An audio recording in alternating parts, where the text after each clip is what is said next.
মই ভাবোঁ চৰকাৰটো আমাৰ হ'বই। মই ভাৰতীয় জনতা পাৰ্টিৰে চৰকাৰ হ'ব।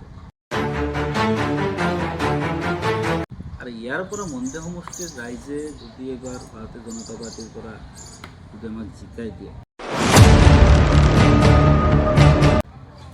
ভাৰতীয় জনতা পাৰ্টিৰ যদি ইয়াতে বিধায়ক বনে, তেতিয়াহ'লে কিন্তু এই ব্ৰিজৰ সমস্যা কিন্তু খুব শ্বৰ্ট টাইমত সমাধান হ'ব।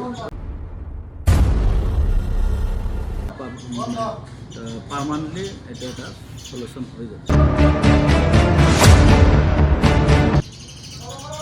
আৰু ছেকেণ্ড কথা হৈছে, আমাৰ যিখিনি মন্দিৰ সমষ্টিৰ যিখিনি ৰাস্তা, কোনো এটা ৰাস্তাই আজিৰ দিনত ঠিক নহয়। প্ৰতিটো ৰাস্তাই আজি জৰাজীৰ্ণ অৱস্থা হৈ আছে। এই ৰাস্তা ঘাটৰ ফলত কিন্তু আমাৰ বহুতখিনি আজি অসুবিধা হৈ আছে। গতিকে ৰাস্তা ঘাটখিনি যদি উন্নত হয়, আল্টিমেটলি আমাৰ সমষ্টি কিন্তু উন্নয়ন হ'ব।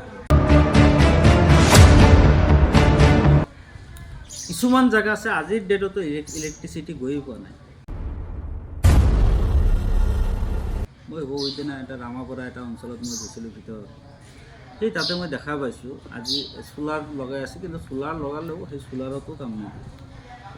কিন্তু ইলেক্ট্ৰিচিটি আজি য'ত ক'ব গ'লে গুৰুত্বৰ ইমানখিনি চৰকাৰে ইলেক্ট্ৰিচিটিৰ কাৰণে কাম কৰিছে, জনপ্ৰতিনিধি আজি ঠিক নোহোৱাৰ কাৰণে হয়তো আজি এইবিলাক অঞ্চলত আজিৰ ডেটত ইলেক্ট্ৰিচিটি যাবলৈ সক্ষম হোৱা নাই। এইটো বহুত দুখৰ কথা। বহুতখিনি কমিছে। লাষ্ট আপোনাৰ এই 5 ইয়াৰ্ছত বিজেপি গভৰ্ণমেণ্টৰ 10 বছৰে কথা হৈ গ'ল। 10 বছৰত কিন্তু আমাৰ মানুহখিনি আজি বহুতখিনি শিক্ষিত। আৰু শিক্ষাৰ প্ৰতি যিটো জাগৰণ আমাৰ কিন্তু এই চৰকাৰে কৰিছে।